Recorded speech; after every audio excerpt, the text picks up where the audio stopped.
Ahí está por iniciar la grabación. Bien, ya está.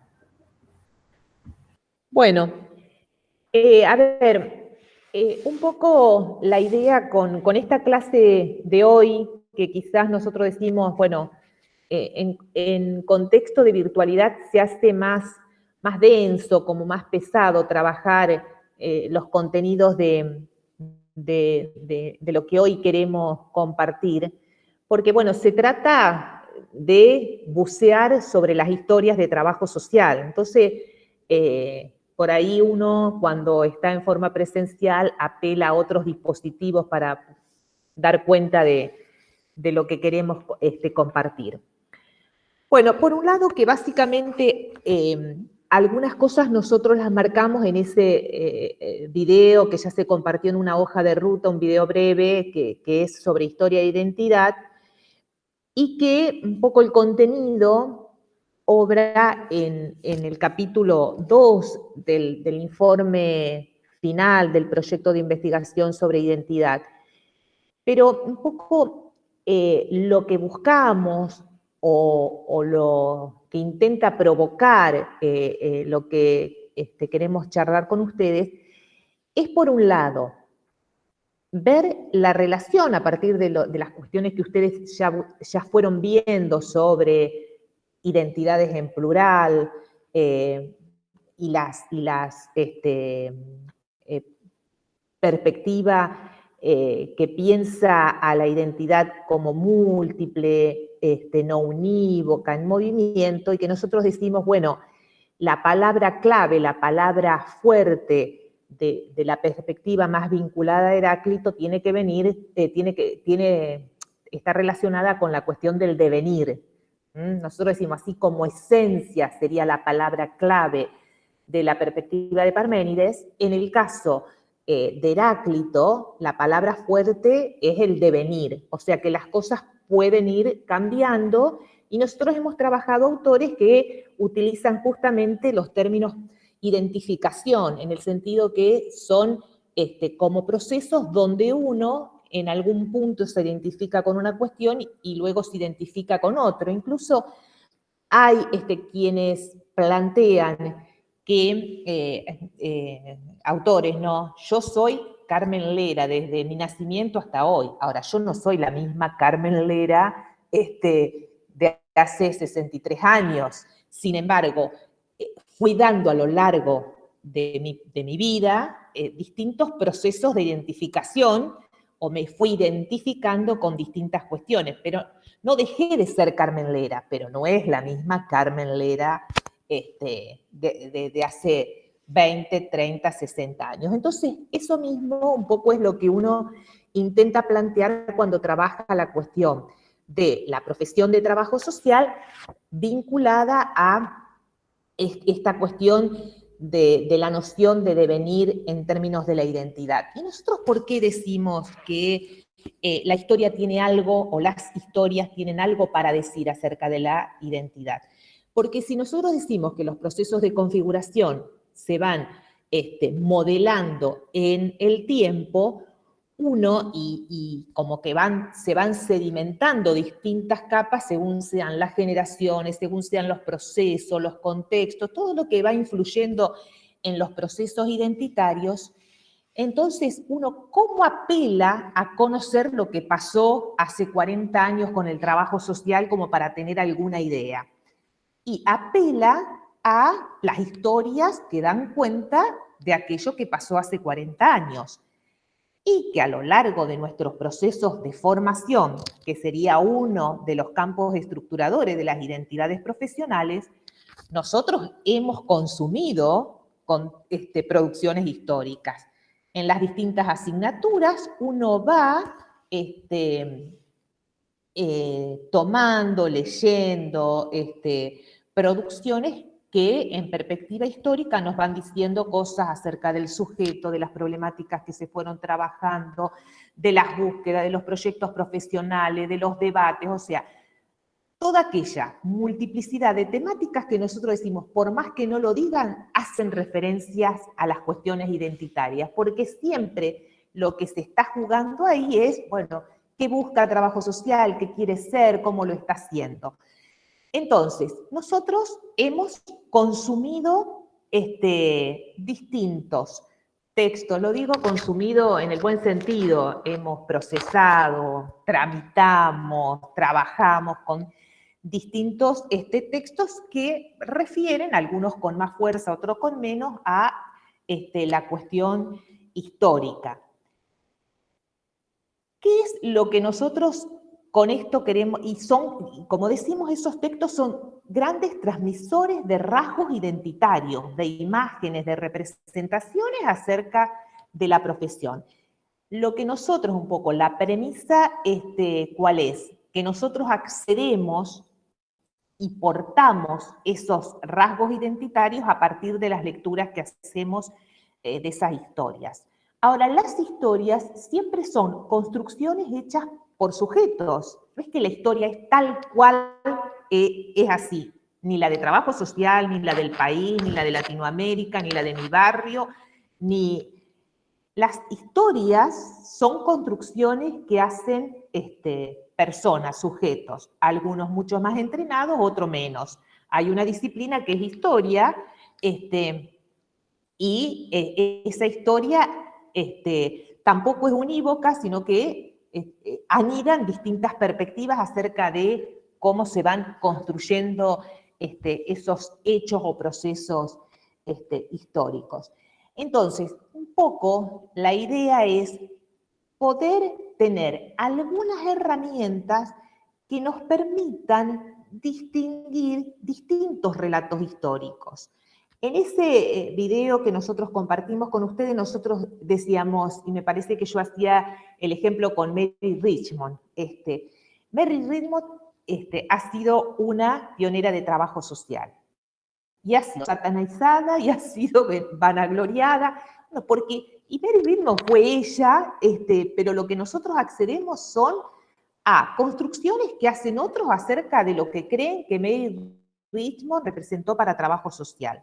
Bueno, lo que nosotros un poco con este espacio, en este espacio lo que queremos es que podamos tener en cuenta que siempre detrás de algún relato histórico hay perspectivas teóricas, epistemológicas, políticas que hacen que uno mire tal cosa y omita o desplace otra. Entonces, y no que creamos que la historia de trabajo social es esta, sino que es una construcción a la que uno accede a partir de la lectura de un determinado autor. Por eso, sobre determinados eventos en la historia del trabajo social, algunos consideran determinado hecho de una manera y otros desde otra perspectiva lo consideran de otra manera.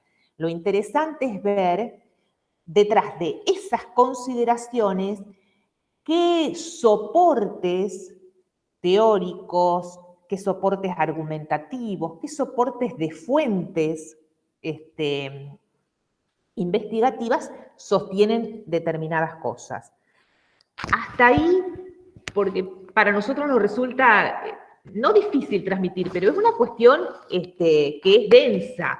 Si bien nosotros, en este caso particular, estamos trabajando sobre la profesión de trabajo social, esto es válido para cualquier otra profesión como cualquier otro fenómeno que uno quiera tomar del pasado.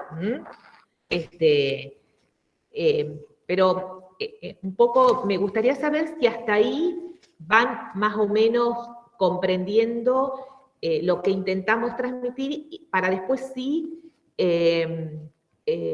identificar a trazo grueso esas tres agrupamientos que nosotros hacemos. Lo digo a esto, capaz que suena muy reiterativo, porque a veces nos pasa que después en las mesas de examen o algo así hay como dificultades para la comprensión, porque se piensa que lo que nosotros estamos ahora trayendo, y básicamente los agrupamientos, son agrupamientos cronológicos. Pueden tener algún viso cronológico, pero no es el sentido que nosotros le queremos dar. pueden tener algún viso cronológico porque en esas perspectivas teóricas también están en juego cómo se fueron dando los procesos en la teoría social y donde la historia también ha sido parte de esos debates.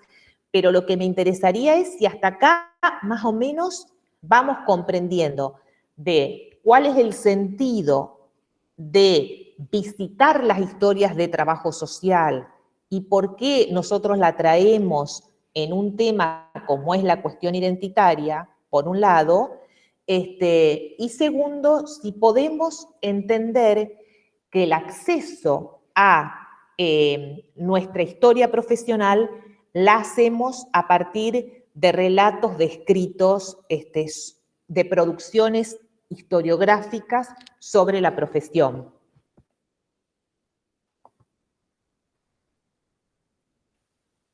Sí se entiende de mi parte. ¿Se entiende? Bien. Bien, entonces, nosotros, ¿qué es lo que observamos a partir de esos relatos? Es como hacer una suerte de inventario, de decir, vamos a la biblioteca de la facultad y le pedimos a Silvia y a Mirta que nos busquen los distintos libros que hagan referencia a la historia del trabajo social. En función de eso, vamos viendo qué aires de familia hay entre esas distintas producciones. Y nosotros hicimos como una suerte de 3 agrupamientos. Ojo, no nos fuimos a la biblioteca a ver todo lo que hay porque sería una tarea inconmensurable, sino que decimos, bueno, a trazo grueso nosotros podemos pensar en ese inventario de producciones que abordan las historias de la profesión como 3 grandes grupos. Esto sí es arbitrario, esto sí es azaroso, y es tan arbitrario como las producciones a las que nosotros accedemos, porque ya dijimos, alguien que se pone a contar la historia de algo, pone la mira en algo y opaca otra cosa. Y eso es, algunos lo explicitan, y es bueno que se explicite, y otros, digamos, solapadamente lo ocultan, a veces con historias de distintos objetos, digamos. Bueno, en ese inventario uno ¿qué encuentra? Producciones que nosotros decimos tienen un fuerte sesgo positivista. Y que en general nosotros decimos, bueno, todo lo que es la etapa fundacional de nuestra profesión y todos los primeros años, esos fueron los textos personalmente con los que me formé yo y que nos cuentan y nos relatan una historia acerca de la profesión. Que sean estos los dominantes, los hegemónicos en buena parte de nuestra historia profesional, obedece a que el propio positivismo estaba muy presente en la disciplina historia y en el conjunto de las disciplinas de la teoría social. O sea, nosotros no somos ajenos al propio movimiento que la teoría social o que la propia disciplina historia tuvo. Entonces, ese sesgo positivista también impregnó a las producciones que se escribieron sobre la profesión y que fueron dominantes durante buena parte de este tiempo. Incluso hasta el propio proceso de reconceptualización, que fue un proceso que en alguna medida implicó una fractura, una grieta, vamos a decir, ahora que hablar de grieta está muy de moda, que después les digo, si ustedes leen eso que yo les dije de los New Lester de Cenital, hay un artículo lindo de dos autores que escriben sobre la cuestión de la grieta. No hay posibilidad de no pensar el capitalismo sin grieta, digamos. Así que eso de que es un invento acá de nuestra realidad es un invento nomás. Bueno, pero el proceso de reconceptualización que realmente significó un agujero, digamos, en términos de que provocó nuevos interrogantes, nuevas búsquedas, nuevas preguntas, y donde se planteaba la adhesión a una perspectiva dialéctica, que esa perspectiva dialéctica podía tener un abanico de lugares desde donde confluyeran, desde producciones desde el marxismo, pero muchos van a decir, hubo un cristianismo de base que también asumía lo dialéctico, y fue parte de ese movimiento de reconceptualización en nuestro país. Pero bueno, tomamos la cuestión de la reconceptualización como un proceso que marcó una fisura en ese modo de discursos y prácticas que iba teniendo el trabajo social, y en muchos casos también se hizo sobre eso una historia positivizada de la irrupción de la reconceptualización. Con esto, ¿qué le quiero decir? Que hubo texto de los años 70, 80, donde la reconceptualización ya había acontecido o estaba en plena ebullición y se hacía una historia lineal y evolucionista. Cuando uno mira un texto, por ejemplo, de Anderecht, que él se planteaba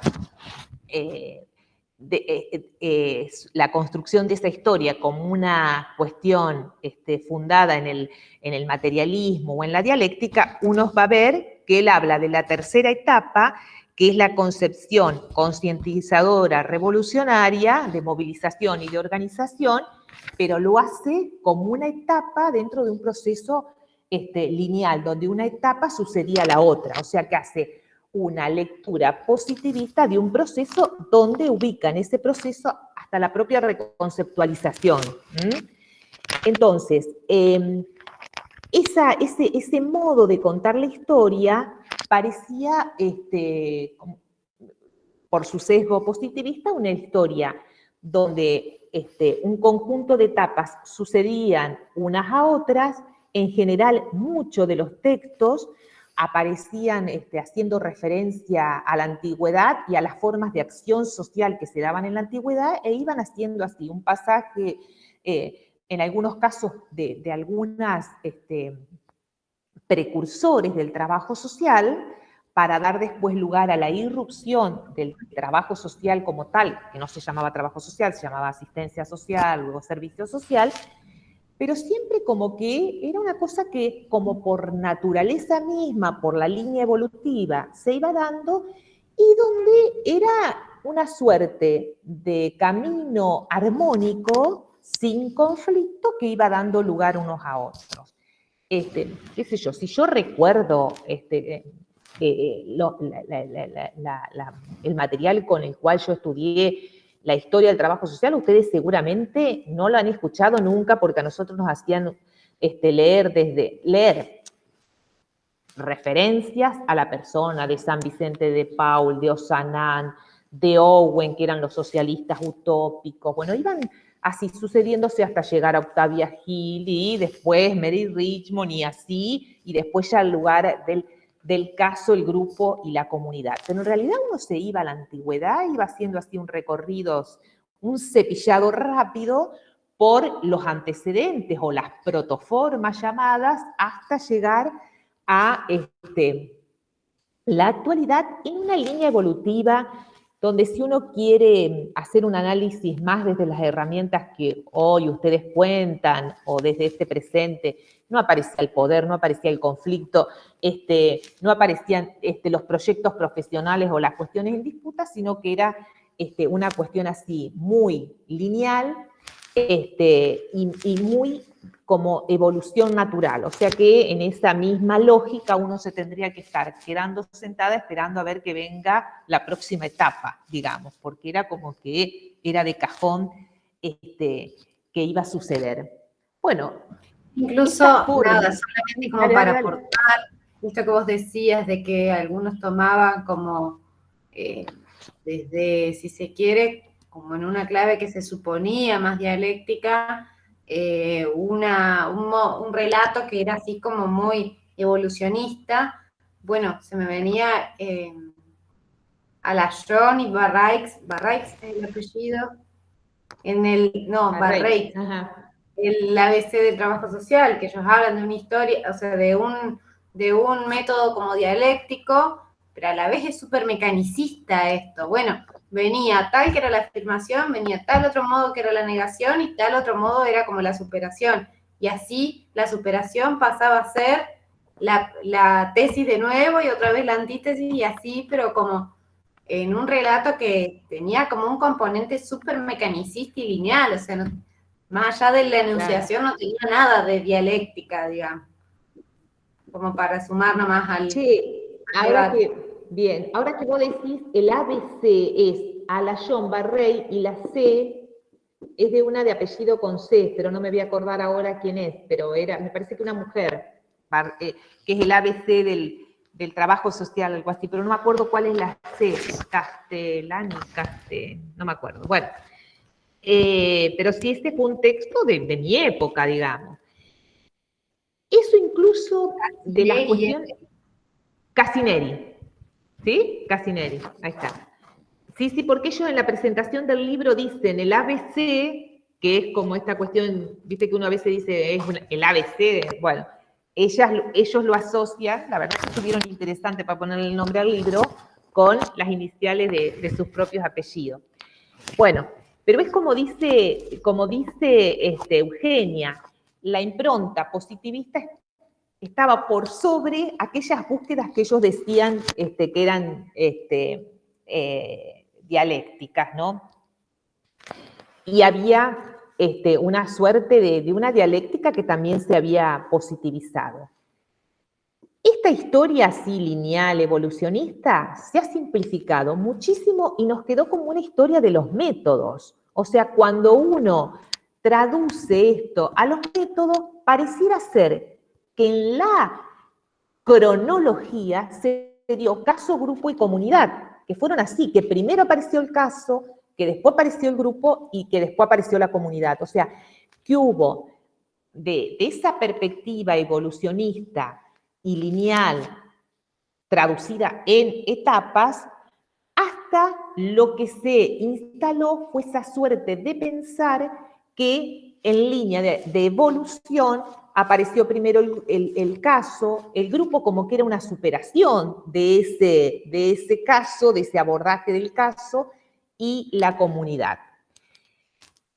Bueno, y decimos, lo que nos interesa es ver qué transmiten estas historias de trabajo social. Si nosotros decimos, bueno, no aparece para nada la cuestión del poder como una noción que está presente en las no solo en las relaciones entre el profesional y el sujeto de nuestra intervención, sino el poder como elemento constitutivo de las relaciones sociales. Y por supuesto, en esas historias tampoco aparecía la mención a la cuestión social como tal, sino que eran otros los términos o los registros que esas historias contaban. Entonces, nos interesa de eso poder ir descifrando qué imágenes de trabajador social se transmitían en esas historias, donde había como una suerte de cierta pasividad de parte de los profesionales, en tanto no había muchas cuestiones para disputar porque se pensaba que esto era una cuestión que evolutivamente se iba a ir modificando a una etapa superadora de la anterior. Entonces, eso por un lado. Yo quiero hacer una salvedad para no cometer injusticias con quienes fueron sujetos que produjeron esas historias durante buena parte de la etapa fundacional de la profesión.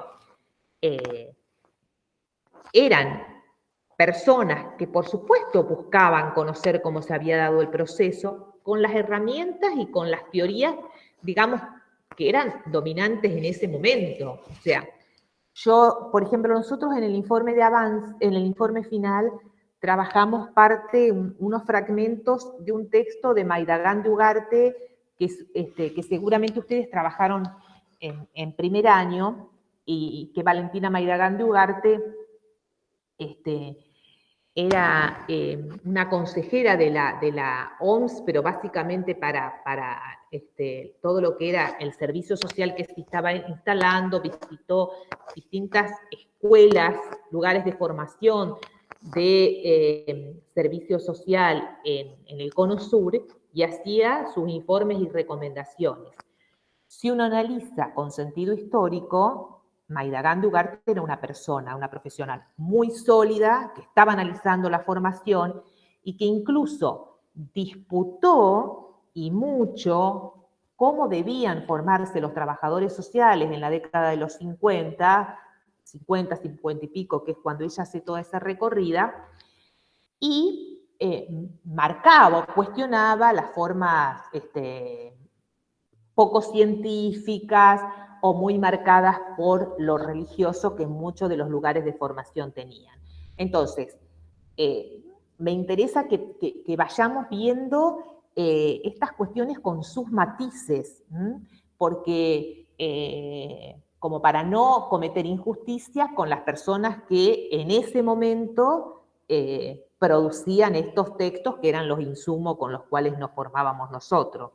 Y que lo debemos hacer permanentemente. Nosotros siempre decimos, bueno, ¿cómo analizar en su contexto de enunciación, en su contexto de producción, y con quiénes está disputando, con quiénes está conversando esta persona cuando escribe o dice algo, ¿no? Entonces, Mayra Grande Ugarte, en ese sentido, era una sólida profesional que estaba intentando hacer aportes a la propia profesionalización y consolidación del trabajo social.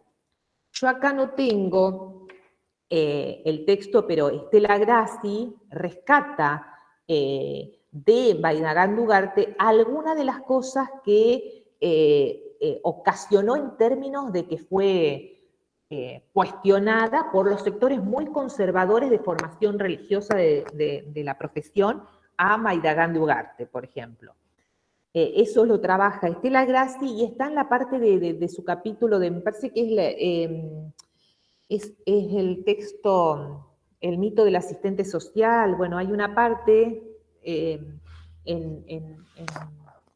no es parte del texto, sino que ella lo marca en las citas, donde recupera cómo habían tirado panfletos con la presencia de Mayra Grande Ugarte, porque era muy cientificista para lo que en ese momento se planteaba para la formación en algunos lugares de formación vinculados a la Iglesia Católica. Y bueno, creo que una de las personas que estaba en ese núcleo católico conservador era una tal Marta Escurra, que en algunas revistas viejas de trabajo social se van a encontrar la figura de Marta Escurra, que formaba parte de la Asociación de Trabajadoras Sociales Católicas, que también existió y que era parte de, digamos, de por dónde se disputaban proyectos profesionales, digamos, ¿no? Que también tiene que ver, cuando ustedes analizan por qué el 2 de julio fue el Día del Trabajador Social, bueno, fue en un momento en donde ese grupo era fuerte y disputó y logró que sea el 2 de julio, en el momento que eso lo trabaja Diegues, de cómo en la asamblea o en el espacio donde se iba a determinar el Día del Trabajador Social, terminó ganando esta moción, pero tenía que ver con la fuerte organización y militancia que presentaron estos grupos y que pelearon para que sea el 2 de julio. Les digo para que ustedes vayan analizando que en la cuestión de las identidades y de las historias hay mucho material, mucho germen para ir mirando, porque después uno puede volver a analizar en un tiempo más cercano, bueno, cómo se fue construyendo la posibilidad, se generaron las condiciones de posibilidad para hacer el cambio del 2 de julio al 10 de diciembre, que se realizó no hace mucho y fue a partir de que las dos asociaciones nacionales se unieran para pelear por ese cambio. Bueno, hecha esta salvedad sobre la cuestión de esta perspectiva más evolutiva, positivista, nosotros detectamos, identificamos, registramos otra perspectiva que nosotros denominamos desde una construcción de la historia a partir de una perspectiva materialista de la historia. Y esto nosotros lo ubicamos pero no para que piensen que es en una línea evolutiva, sino para decir, emerge este y la otra sigue. Evidentemente puede haber historias que sigan siendo en la actualidad construidas desde una perspectiva evolucionista. Esta perspectiva materialista nosotros la ubicamos más que nada a partir de la importancia que va teniendo todo este centro de producción de alguna de las universidades brasileras, que no solo tienen la línea editorial, como puede ser la editorial Cortés, que es una de las que nosotros manejamos varios de los textos que tenemos, donde publica Neto, Marilda Yamamoto, María Luisa Martinelli, bueno, la mayoría de los autores, Montaño, Borgiani, la misma Potiara Pereira. Bueno, es todo un grupo que también da para analizar proyectos profesionales, que es lo que se ve en la próxima unidad, proyectos profesionales que dicen, la formación es importante y no digamos la difusión. Entonces, un grupo convencido de la necesidad de consolidar una perspectiva de trabajo social desde la perspectiva materialista, generan cursos, capacitaciones, posgrado, no solo en Brasil, sino que extienden su frontera, generan convenios con Uruguay, con Argentina, donde dictan sus posgrados y a su vez tienen toda la política de difusión de sus propias producciones. Es así como van construyendo un proyecto político profesional que pueda generar adhesiones desde la perspectiva que ellos consideran que es la válida, digamos, y que es la perspectiva materialista, marxista con, bueno, ya las incorporaciones de otras miradas al marxismo desde Lucas, desde Gramsci, bueno, desde distintos autores. Esta visión materialista de la historia, y acá no queremos que piensen en las producciones que tiene Brasil respecto a distintas temáticas, distintas categorías, sino que pensemos en algunos de los textos donde abordan la historia de la profesión, y nosotros básicamente en el informe de avance, en el informe final, digo informe de avance porque del informe de avance pasamos al final, trabajamos con el texto de María Luisa Martinelli, que tiene que ver justamente sobre la identidad y donde buena parte de sus reflexiones, sus problematizaciones sobre la identidad refieren a la historia. Pero es algo que uno observa también en Neto, por ejemplo, cuando aborda el tema de la irrupción de la profesión en el marco del capitalismo en su fase monopólica, o bueno, otros autores que también siguen esa misma línea, y después algunos de los argentinos o uruguayos que tomaron desde ahí esa vertiente y la trabajan para las realidades de sus países, como puede ser, bueno, Luis Acosta trabaja sobre Uruguay, pero está Montaño, que también trabajó sobre Uruguay y ahora ya está radicado en Brasil, y Parra y otros autores de acá, de la Argentina. En general, por lo menos esto es personal, cuando uno se encuentra con estos textos, como el de María Luisa Martinelli o incluso el mismo Neto, son historias de larga duración porque en general comienzan con lo que algunos van al antiguo régimen, pero en general con la irrupción de la revolución industrial y del capitalismo y los estados modernos, y hacen esta historia como de larga duración, abordan las distintas modificaciones que se van produciendo en las relaciones sociales de producción y en los modos de acumulación del capitalismo. Entonces pasan del mecanismo mercantil al capitalismo industrial, del capitalismo industrial al monopólico, del monopólico al transnacional y al financiero, y ubican, o sea que hacen una historia así larga y ubican a trabajo social en la fase monopólica. ¿Y qué es lo que señalan? Bueno, que a partir de la creación, del surgimiento de dos clases sociales, capitalismo y proletariado, y los niveles de conflictividad que ello iba ocasionando, que después deriva en lo que algunos autores denominan la cuestión social, el Estado, por lo menos en Brasil, el Estado, junto con la burguesía y la Iglesia, estratégicamente piensan en algún técnico especializado en esa división social del trabajo que pueda hacer frente a esa o morigerar esa cuestión social, y ahí surge la figura del asistente social. Y este asistente o trabajador social no asume las reivindicaciones, demandas e intereses de la clase trabajadora, sino que asume las demandas de este trío, Iglesia, Estado y burguesía, que lo había generado. Entonces, como que el pecado original está dado por ese lugar en el que es engendrado el trabajo social, y por eso se sostiene, por lo menos el texto de María Lucía Martinelli, que tiene una identidad alienada y alienante, digamos. Bueno, sobre esto, ¿qué cosas nosotros estamos marcando o poniendo la mira o registrando? Primero, que en general son producciones donde no hay en general mucho trabajo de archivo. O sea, cuando uno va a un texto de estos y va a la bibliografía final, seguramente aparece Marx, Engels, Gramsci, todo esto, y hay muy poco de trabajo social y se está haciendo referencia a la propia historia de la profesión, a cómo surge esa profesión.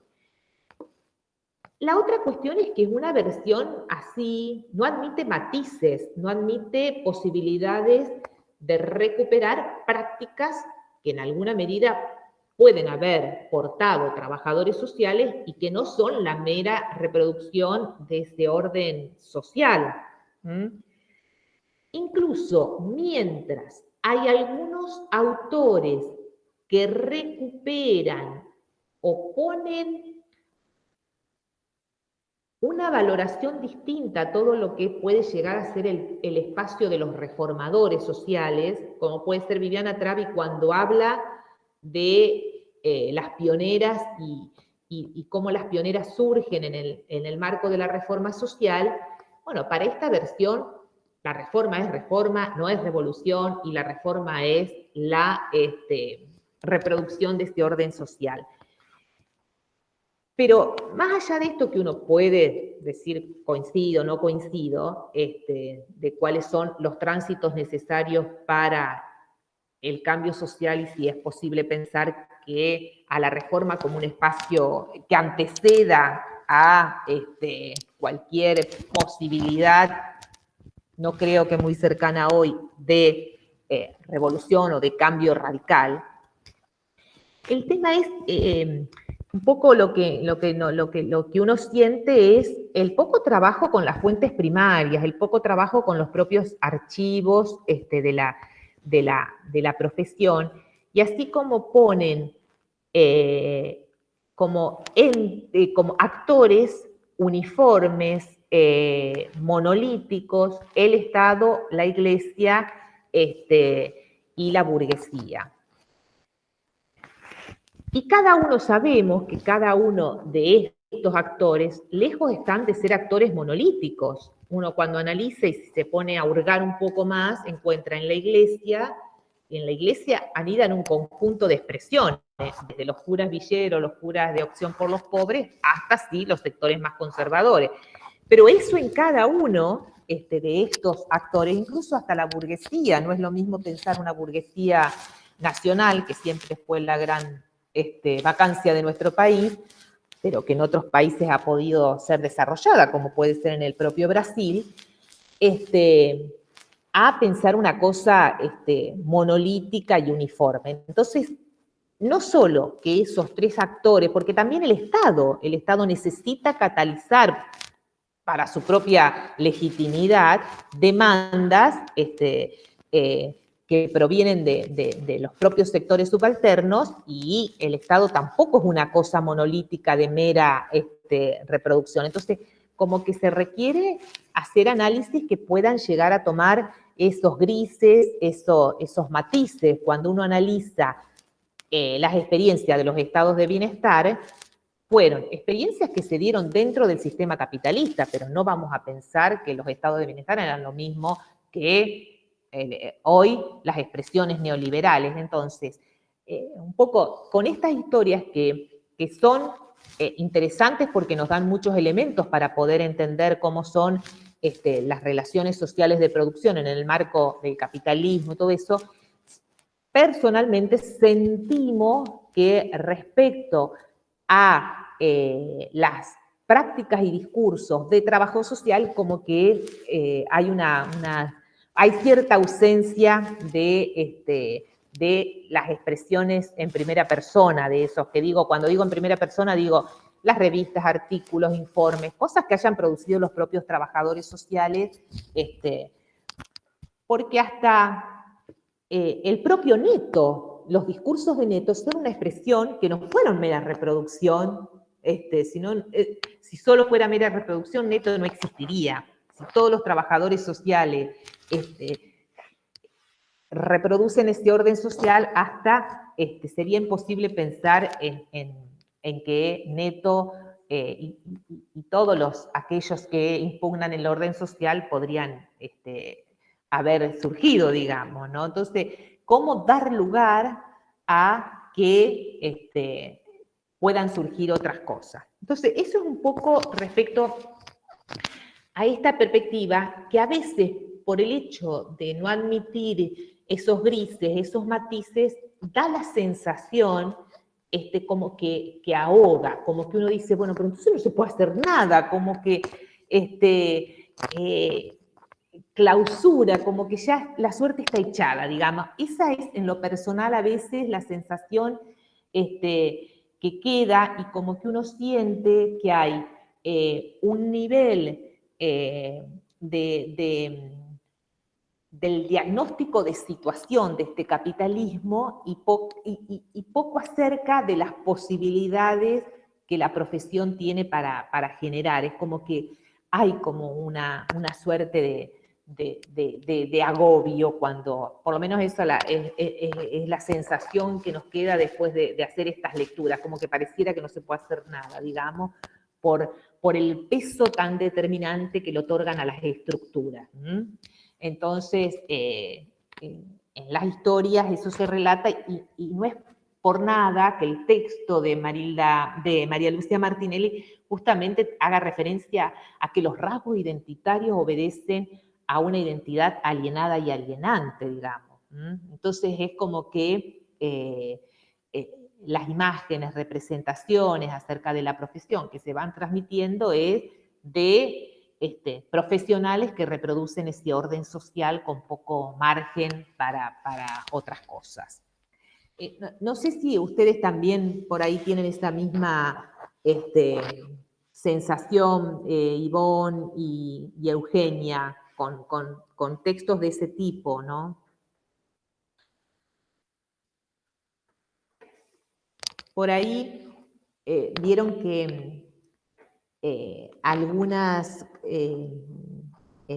controversias ha causado el texto de Parra para el caso de nuestro país, que en alguna medida toma las claves de análisis de esta perspectiva materialista de la historia producida en Brasil, la traslada acá, y bueno, han salido distintos autores en alguna medida a hacerle planteos respecto a que no acuerdan con pensar al trabajo social como antimoderno, sino que al contrario lo plantean como moderno porque surge a partir de la conformación de los estados modernos, y ya no se puede hablar de que es antimoderno y conservador. No sé hoy si Parra, después, que me parece súper auspicioso lo que desata en términos de debate, porque también produce que uno busque, que uno entre a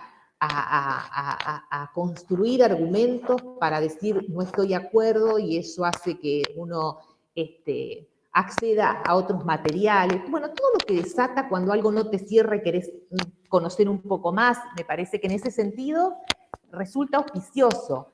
Pero en el caso de Parra, bueno, desde Alayón le sale en un artículo a decir que no acuerda con algunas cosas en las que Parra incluso menciona a Alayón, bueno, hasta la Telematus, que también no acuerda con algunas cuestiones.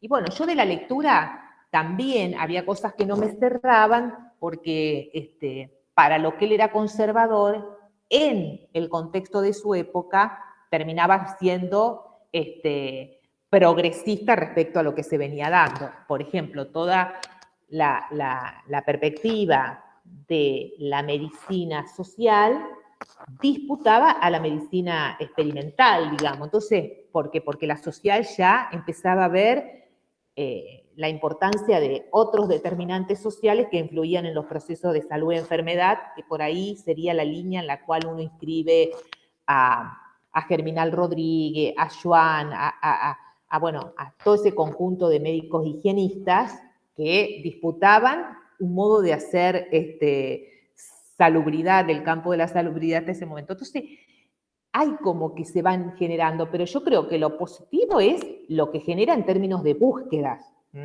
Pero ha sido un texto que, si uno lo analiza en términos de la apropiación de las herramientas que los textos brasileros daban y cómo él las pone a jugar en la realidad argentina, causó este tipo de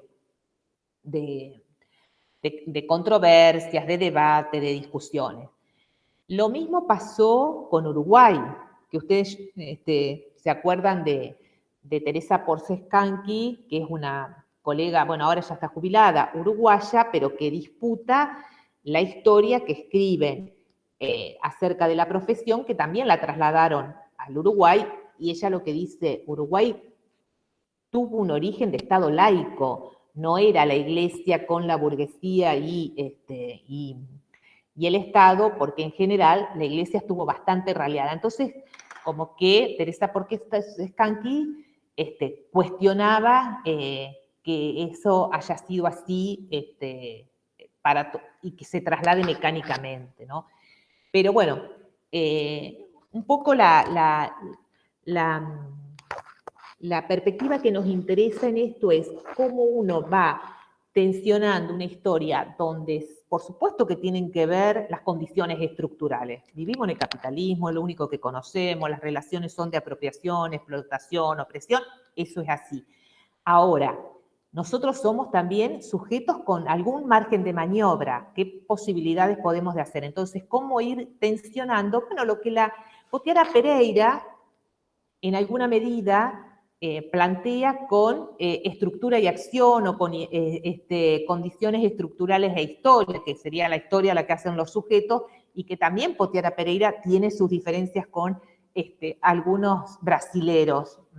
Entonces, sería esa disputa a la que uno dice, bueno, ¿cómo podría estar presente en el abordaje de reconstrucción de una historia del trabajo social? Un poco por ahí hace. Pero hagan el ejercicio siempre de, cuando se encuentran con algún texto que aborde la historia del objeto que sea, a ver qué fuentes trabajan, porque me parece que ese es un buen signo para analizar, a ver de qué se valen para sostener tal y tal cosa. ¿Tienen palabra algo a través de las fuentes primarias los sujetos involucrados en la situación, o por el contrario no están presentes? A mí me parece que ese es un elemento que va decantando, va dando señales de, bueno, el lugar que ocupan en esta tensión entre lo estructural, pero también los sujetos involucrados en ese objeto del cual se intenta ver cómo fue su devenir histórico. Hasta ahí, más o menos, me interesa que lo puedan llegar a entender. Esta irrupción de las producciones venida desde Brasil, nosotros las ubicamos en las últimas décadas del siglo pasado y, bueno, y lo que viene del presente, digamos.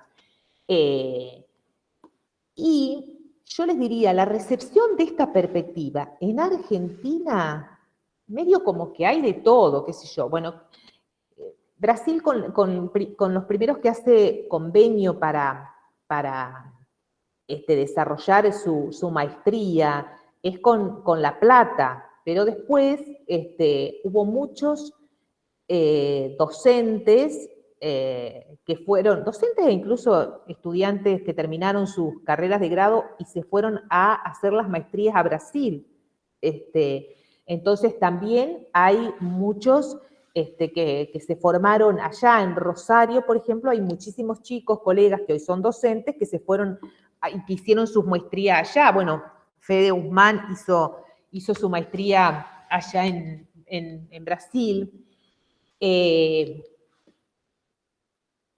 Entonces, me parece que los aportes fueron importantes. El tema es cómo uno, bueno, con esos aportes no lo toma como dogma, sino que es materia prima con la que uno trabaja, con la que uno conversa, con la que uno tensiona, digamos. Ese sería, pero con cualquier propuesta teórica uno tiene que hacer ese trabajo y no consumirlo acríticamente, digamos, ¿no? Sí, Pero yo sí, pensaba en esto de que quizá en el relato se nos plantean como dos modos de entender el surgimiento del trabajo social como bien polarizados, digamos, como casi antagónicos, ¿no? Y bueno, sí, recuerdo que también cuando empezaba a escuchar estas historias de este relato como más de tipo materialista, dialéctico, me acuerdo cuando era estudiante y como que generaba como una sensación de mucha impotencia, como digo, no a nivel como de emocionalidad, sino de esta tensión, omnipotencia, impotencia, digo, como que dejaba muy parado desde ese lado, o al menos a mí me generaba esa sensación, de decir, bueno, en este entramado entonces, ¿qué posibilidad tenemos como de hacer algo, de generar alguna transformación, de generar algo, todo lo que hablábamos el martes pasado, digamos que siempre ha sido característico de trabajo social?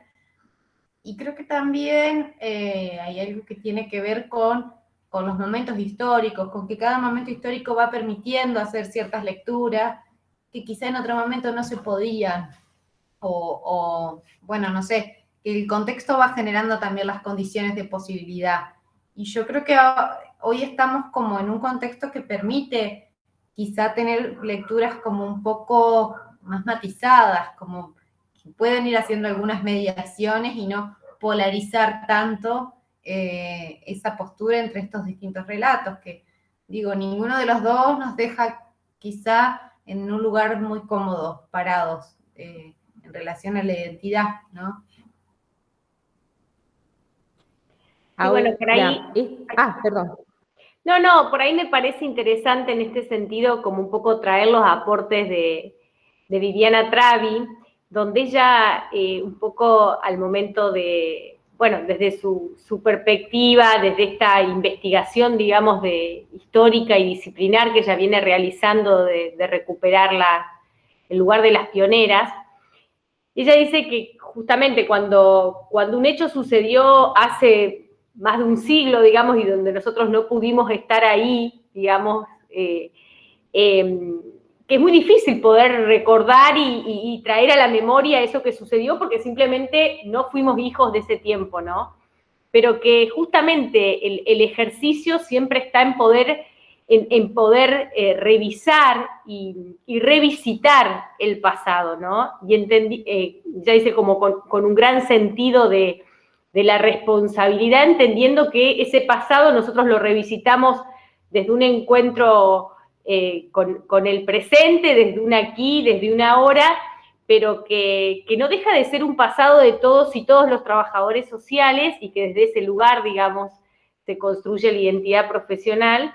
Y bueno, y ella plantea en este sentido que es fundamental entender, digamos, ¿no?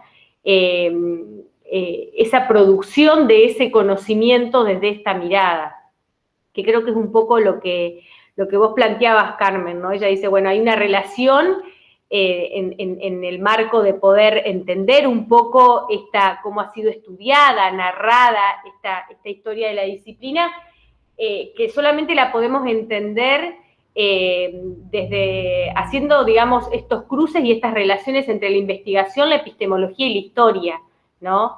Y me parece que es interesante, y sobre todo pensando que no es un ejercicio de recolectar datos, sino, digamos, claramente que es un ejercicio de búsqueda en la línea de la producción de un conocimiento sociohistórico, político, acerca de la disciplina.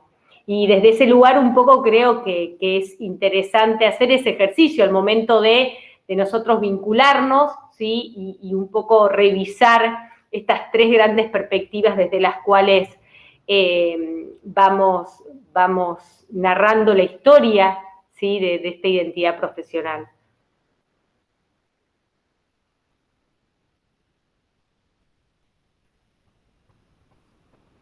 Bien, estamos.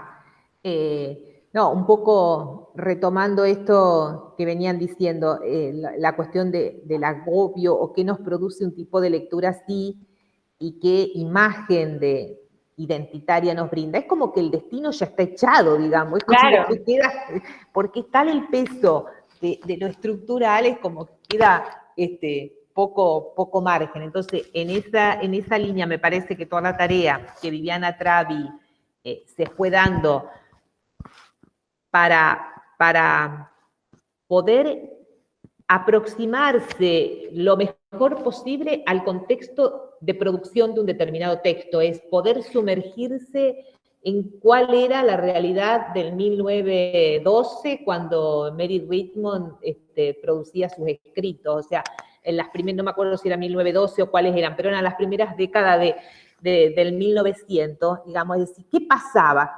¿Con quiénes se estaba disputando? Bueno, toda esa tarea es un poco la que la Viviana Travi le puso mucha gana para poder decir, bueno, Mary Richmond fue un producto de esta época, no le pidamos peras al olmo, no le pidamos que piense como hoy, porque solo hacemos estas preguntas con herramientas del presente, digamos, y seríamos muy injustos cobrarle a Mary Richmond algo para lo cual su época no estaba en condiciones de dar, me parece. Entonces, ese es un poco el trabajo que uno tiene que tener en cuenta, ¿no? Y nosotros hablamos de ahí, Carmen, perdón, te interrumpo, ¿sí? No, porque me parece interesante esto que vos tomás y que ella claramente en una de sus varias publicaciones insiste en esto, en que ella posiciona, ¿sí?, a todas estas mujeres dentro de la construcción de un trabajo social crítico. Entonces dice, ¿por qué las incluyo y qué tuvieron en común y qué aporte hicieron a la construcción disciplinar? Entonces ella dice, lo voy a leer textual, podría sintetizar en unas palabras que estas mujeres forman parte de la construcción del trabajo social crítico porque se encontraron en la pasión por un oficio a partir de su firme convicción sobre el aporte que el trabajo social podía realizar para construir una sociedad más justa, más libre, más democrática. Se trató de mujeres que, desafiando el único y natural destino de ser madres y esposas, irrumpieron en la vida pública, ocuparon espacios de enorme relevancia en la política y en el mundo académico y se enrolaron, como diría Miguel Miranda Aranda, en todas las luchas políticamente incorrectas. El sufragismo, el abolicionismo, el antiimperialismo, el pacifismo, la lucha contra la discriminación, la corrupción, el trabajo infantil, la explotación laboral, entre muchas otras. A eso también agrego que casi ninguna se casara y muchas de ellas consolidaran parejas duraderas con sus compañeras de lucha. Bueno, también en este artículo, que un poco lo compartíamos, ella después hace como que va enumerando qué es para ella formar parte de un trabajo social crítico y, por así decirlo, qué cuestiones deben componer esa connotación de crítico, y me parece que es interesante, ¿no? Esta revisión, digamos, y con una fuerte centralidad, como vos decías, de ir a esas fuentes primarias y de alguna manera como corrernos de lo que pasó durante muchos años, de repetir algunos discursos, algunas historias que cuánto se alejaban de lo que realmente fue, digamos, el rol y la producción de las pioneras en aquel momento histórico, ¿no? Bueno, podríamos hablar un montón y de la Escuela de Chicago y un montón de cosas, pero digo, me parece como sumamente significativo esto de esta vuelta que ella hace en términos de aportar a la identidad profesional. Bien, con todo lo que recién Ivonne decía, evidentemente bucear, acceder a estas historias de estas pioneras nos da otros rasgos identitarios, nos da otros atributos, otras características que porta la profesión, ser antiimperialista, antirracista, bueno, contra el trabajo infantil, bueno, y es más, cuando uno analiza y se detiene en estas pioneras, uno ve no solo las investigaciones que producían y las propuestas concretas, sino los proyectos de ley. Muchos proyectos de ley de aquella época tienen la marca de estas pioneras, ¿no?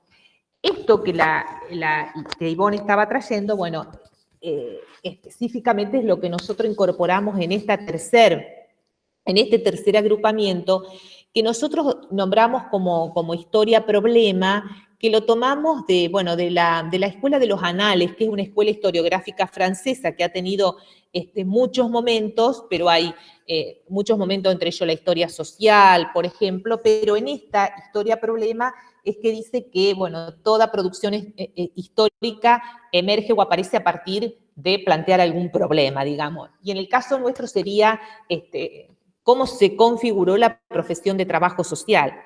Como es una profesión ejercida mayoritariamente por mujeres, bueno, lo que es la irrupción, la consolidación de la historia de las mujeres como un producto historiográfico potente que también aparece más o menos en la década de los 80 del año pasado, a nosotros nos viene como anillo al dedo, porque está hablando de nosotras también, en tanto las distintas líneas que esa historia de las mujeres fue produciendo, nos toca muy de cerca con cuestiones vinculadas a la propia disciplina.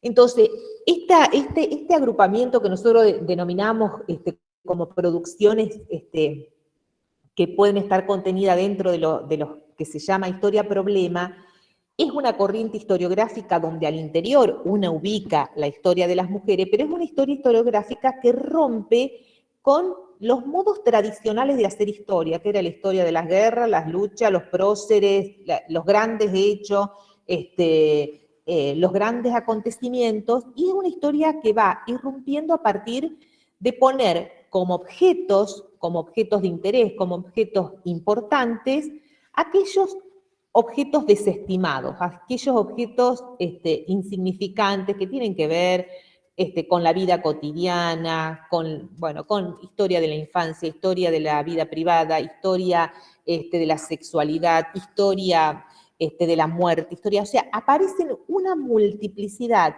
de microhistorias que ponen la mira en objetos que no habían sido tenidos en cuenta y que comienzan a tener una relevancia y una importancia sustantiva. Y entre ellos surge también un sujeto insignificante hasta ese momento, como es el de historia de las mujeres. ¿Y por qué? Porque en general las historias hicieron hincapié sobre grandes personajes, que en la mayoría eran hombres, y donde desestimaron a las mujeres como tales. Y diría Dora Barranco, es imposible pensar la historia de la humanidad, sin embargo así se concebía y así se escribía, sin tener en cuenta a las mujeres, como que las mujeres no hubiéramos sido parte de esa historia de la humanidad. Bueno, esta historia de las mujeres también empieza a tener una proliferación impresionante y aborda también distintos temas donde la categoría de género colocó nuevos anteojos para mirar una cuestión que es relacional y que solo había sido mirada y contada por el polo de la relación marcada por el varón. Entonces, ahora aparece e irrumpe otra. En ese marco es que la profesión de trabajo social comienza a ser mirada de otra manera por muchas de las historias que ya, esta historia de las mujeres o este tipo de historiografía, muchos dicen es interdisciplinar, porque ahí anidan un conjunto de profesiones que van poniendo la mira y haciendo sus aportes desde la antropología, la sociología, la propia historia, pero son como historias interdisciplinares las que se van construyendo. Qué sé yo, Dora Barranco, que trabaja mucho sobre historia de las mujeres anarquistas, historia, bueno, de las mujeres en términos de las contribuciones que hicieron para los estados de bienestar, viene de la sociología, digamos, como que uno ve que ya en esto confluyen aportes de distintas disciplinas que están mirando determinados objetos. Entonces, el campo de la asistencia social, de las políticas sociales, comienza a ser mirado. Y bueno, cuando uno solo miraba una cosa y ahora empieza a tener otros elementos, ya ese objeto comienza a ser distinto. Yo les quiero traer de esta historia de las mujeres, que hay en la historiografía y básicamente en lo que se llama historia de las mujeres, hay unos textos que son así como señeros, emblema de la historia de las mujeres, que son los producidos por Dubuit y Perrot, que en realidad toman de distintos autores. Ustedes en Historia de las Transformaciones Mundiales, yo he visto que han visto textos de Dubuit y Perrot. Pero a mí lo que me interesa es, yo tengo acá el siglo XIX y tienen 10 tomos más, deben andar, porque empiezan, es una historia de Occidente, y ellos dicen, ellas y ellos, dicen, ojalá esto pudiera hacerse una historia de Oriente, una historia incluso del continente africano, pero esto que traen ellos es a hoy una historia de Occidente, y donde hay producciones de autores de distintos, del continente europeo, de Estados Unidos, de América, pero hacen referencia a objetos pequeños, qué sé yo. Por ejemplo, historia de las masonas en tal y tal lugar, que uno siempre creyó que la masonería era cosa de varones. Parece que las había mujeres, pero eso recién es a partir de la investigación historiográfica que emerge o se pone, sino que quedaba siempre a nivel de lo subterráneo. En realidad, esta historia de las mujeres saca del subterráneo un montón de prácticas y discursos que se daban, pero que nadie los ponía en locución, en la esfera, digamos, pública. Bueno, pero a mí lo que me interesaba es, porque hay a ver que lo había marcado, no me diga que saqué la hoja, que se llama Salir acá, que es de Michel Perrot, y hay un punto que se llama de la caridad al trabajo social, y que bueno, leer un texto así es medio denso, pero ellos hacen referencia o ella, Michel Perrot, hace referencia a cómo la posibilidad de la mujer de realizar prácticas de la caridad, que nosotros hoy diríamos, ay, la caridad, pero prácticas de la caridad, permitió a la mujer conocer calles y laberintos hasta ese día desconocidos, porque las mujeres debían estar solo en el ámbito de lo privado. Y ese tipo de prácticas fueron en realidad el trampolín, el pasaporte para conocer un mundo que les estaba vedado. Si ustedes van al texto, la verdad que lo redacta, bueno, y tiene muchísimo trabajo de archivo, pero fíjense cómo pone una mirada distinta sobre una práctica de caridad, donde uno pone la caridad, que es para como me enseñaban a mí cuando estudiaba, era no para el bien del otro, sino para el bien de uno, o sea, bueno, todo esto que te dejaba tranquilo a vos. Y sin embargo, a partir de todo el trabajo que esta producción histórica va recopilando, dice, bueno, ¿cómo permitió conocer otros mundos que le eran vedados? Y así pudieron conocer condiciones de vida de los sectores a los cuales ayudaban. Y muchos de ellas hicieron fuertes cambios en los modos de mirar los problemas a los cuales abordaban.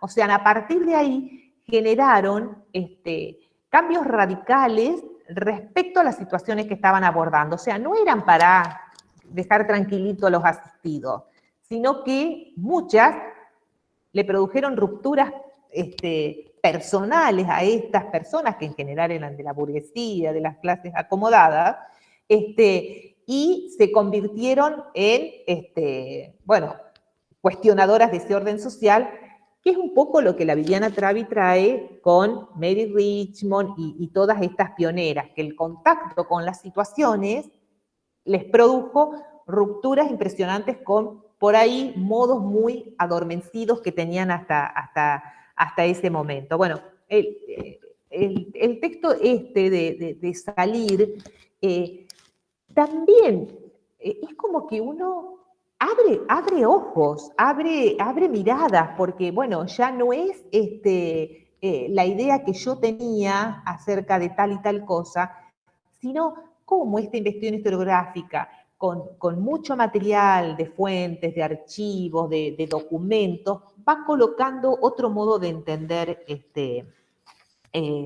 las prácticas que se dieron y que después muchas de ellas se consolidaron a partir ya así de la decisión estatal de intervenir en lo social, en lo que somos los trabajadores sociales.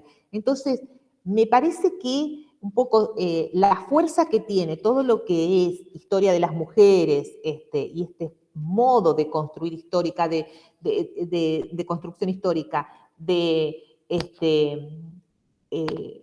otorgar un lugar de protagonista a las propias mujeres, me parece que coloca otros atributos, otras características a la profesión de trabajo social, que distan por ahí a la mirada que nosotros recién decíamos de Parra, de lo que considera que pueden haber sido aquellas primeras expresiones de las prácticas desarrolladas por trabajadores sociales o asistentes sociales. Entonces, en la medida en que nosotros nos armemos de estas herramientas, accedamos a estas lecturas, uno va cambiando esas visiones, esas ideas, esas imágenes que seguramente portamos antes de entrar a estudiar, o en el caso mío, habiendo estudiado, eran los productos históricos que yo consumía. O sea, yo les digo, toda mi carrera no había escuchado nunca hablar de James Adams.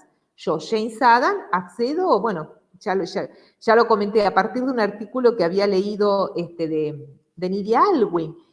Y a partir de lo que me desató en la lectura de ese artículo de Nydia Allwyn, uno fue descubriendo una James Adams que para mí era desconocida, y cuando uno mira el descollo de semejante personaje, dice, bueno, pero esto fue parte de nuestra propia historia y ni lo conocíamos.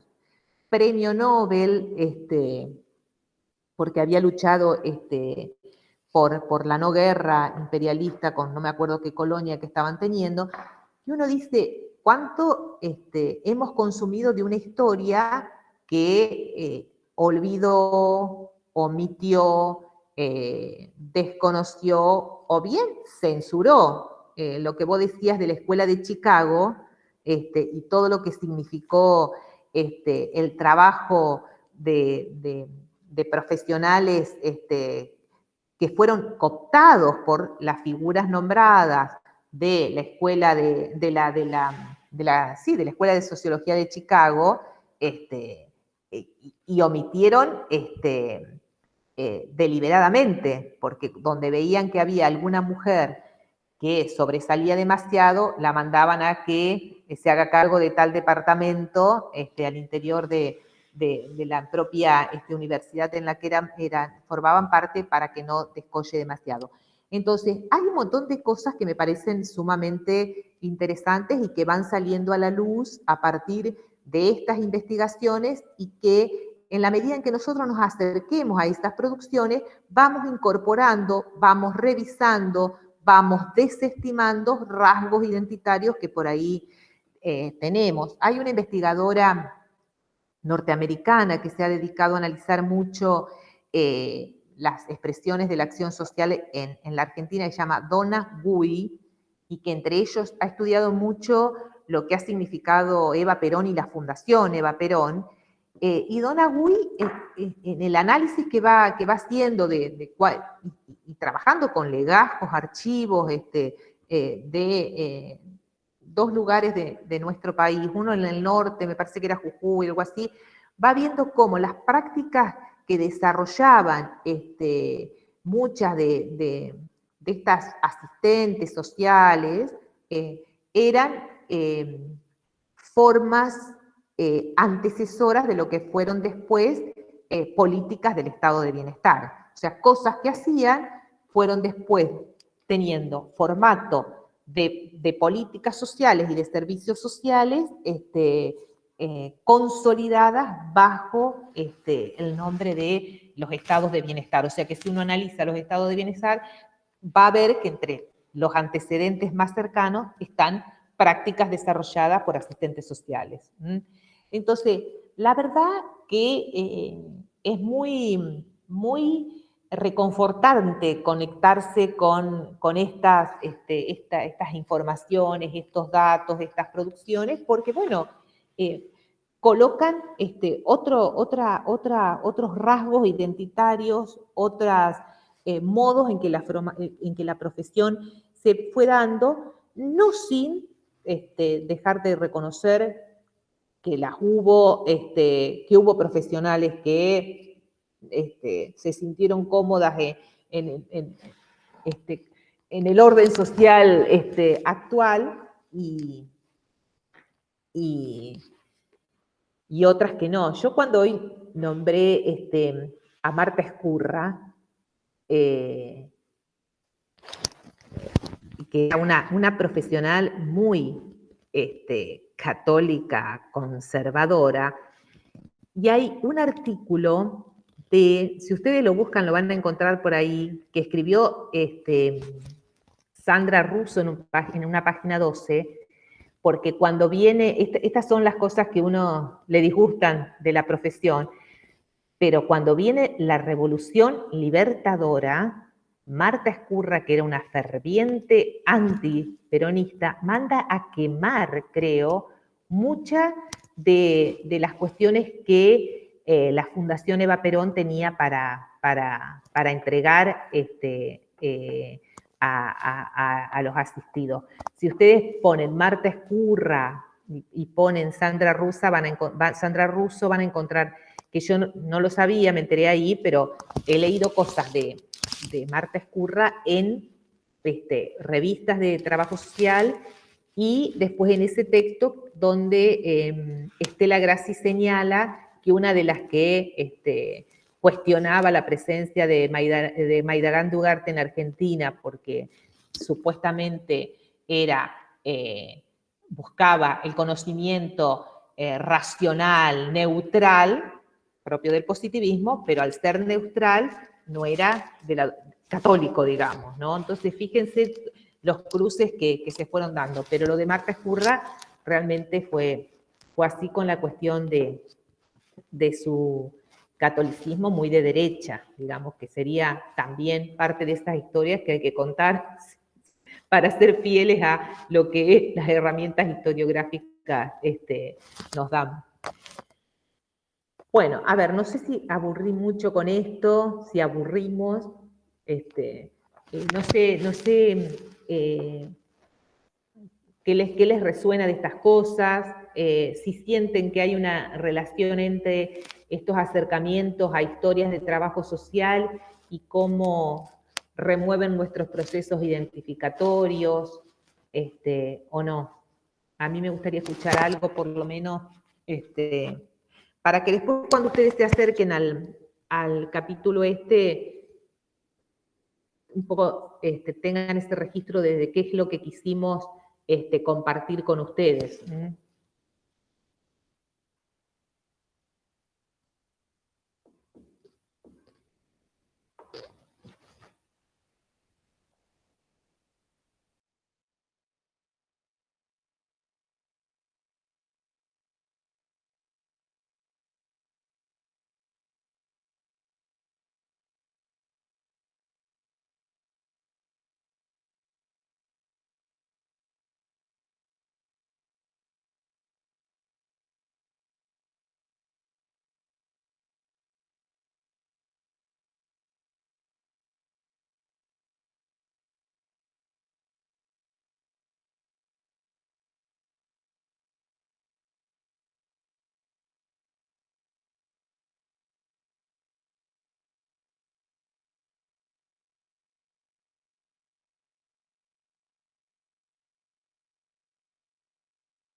Bueno, un poco esto que me parece como que está bueno también compartir lo que a mí personalmente es un tema que me apasiona, ¿no? Y que realmente siento eso, siento que me apasiono cada vez que uno hurguetea un poco en nuestra historia, en nuestra identidad y sobre todo que se encuentra bueno, con estas biografías y con estas historias que tanto nos identifican y nos encuentran en luchas colectivas de hoy, ¿no? Porque digo, bueno, entonces me parece bueno esto de compartir con ustedes 3 palabras o 4.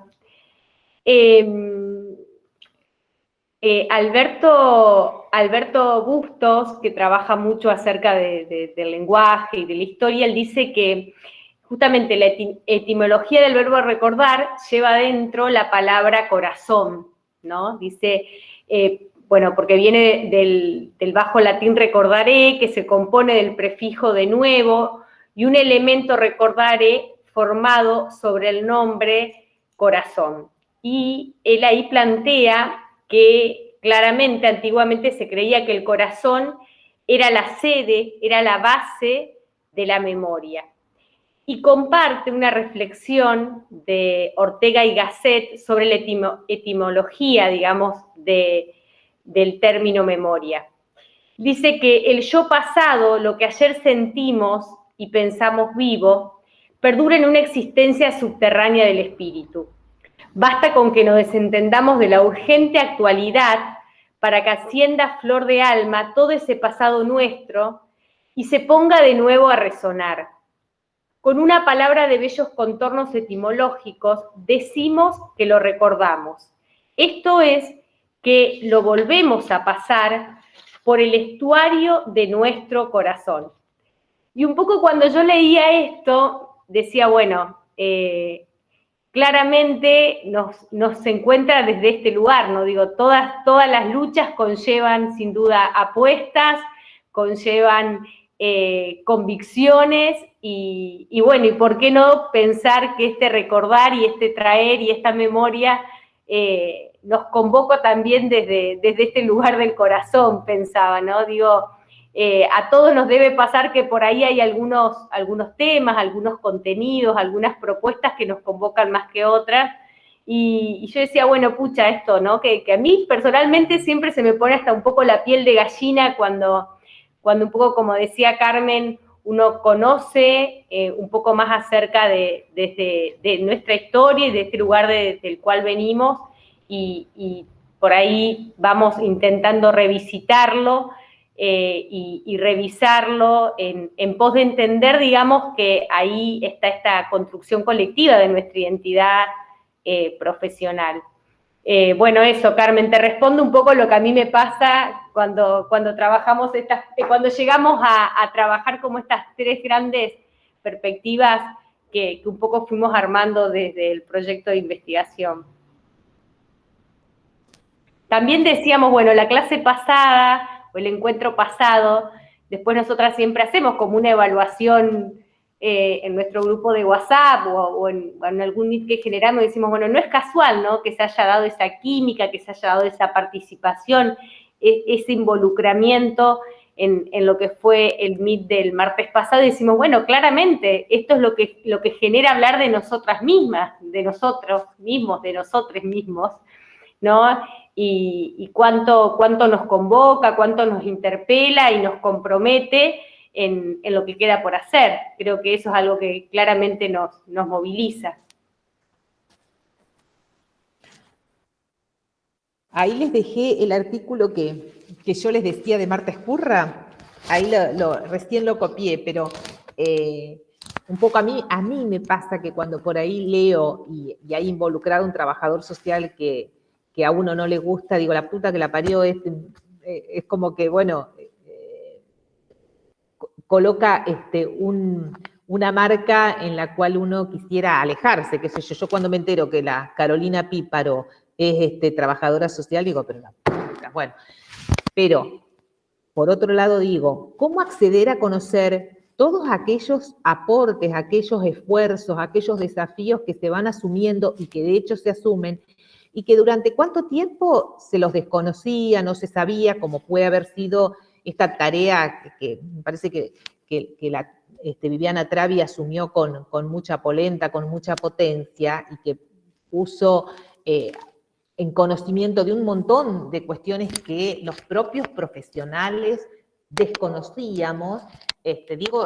Viviana Travi, pero así hay muchísimas otras personas que están haciendo sus tesis de maestrías y que van poniendo la mira en pequeños objetos y analizando los contextos de producción, las búsquedas, y que me parece que van poniendo marcas distintas a una historia lineal que por ahí era la que nosotros teníamos, y que nosotros creemos que muchas de esas cosas son las que operan en esa suerte de desvalorización que la profesión tiene. Es como que uno encarna y hace suyo esos rasgos que otros dicen acerca de nosotros. Entonces me parece que todas estas búsquedas van colocando nuevos elementos que ponen la balanza con otra valencia, digamos, con otros parámetros, con otros indicadores, y entonces aparecen prácticas, aparecen experiencias, aparecen testimonios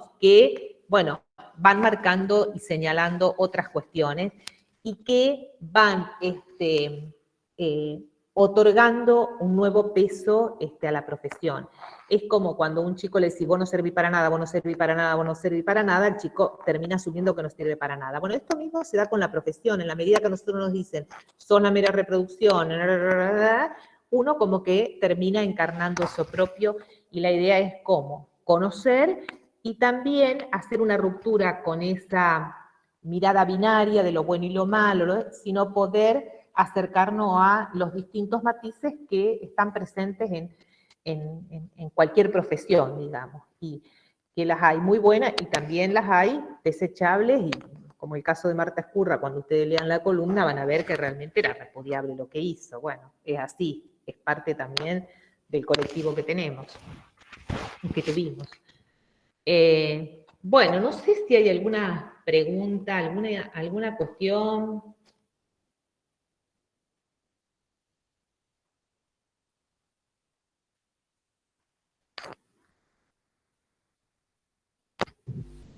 Buenas, ¿me escuchan?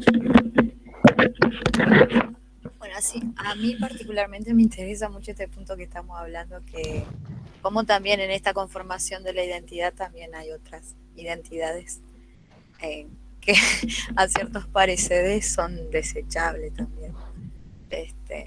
Yo lo he visto a lo largo de los años que estudio, y puntualmente con respecto al trabajo social.